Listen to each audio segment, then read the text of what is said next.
Инспекцијските служби на Агенцијата за храна и ветеринарство во текот на вчерашниот ден спроведува вонредна инспекцијска контрола кај оператор со храна, увозник на почетна формула за доенчиња, последователна формула за доенчиње и диететска храна за посебни медицински намени, за кои Агенцијата вчера како контакт точка на системот за брзо предупредување за храна и храна за животни на Европската унија доби известување за пласиран небезбеден производ на македонскиот пазар. Станува збор за производот Аптамил AR2 во вкупна количина од 912 парчиња со потекло од Ирска,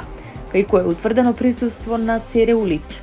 Со контролата утврдено е дека целокупната увезена количина е дистрибуирана на пазарот во Македонија, односно производот не е пронајден во магацините на увозникот и дека, како што и самиот оператор ја известил Агенцијата и јавноста, веќе се врши итно повлекување на дистрибуираните количини од овој производ од пазарот. Апелираме до потрошувачите кои го имаат купено производот со наведениот лот и рок на употреба, истиот да не го употребуваат или да го вратат на местото каде што го купиле, велат од Агенцијата за храна и ветеринарство.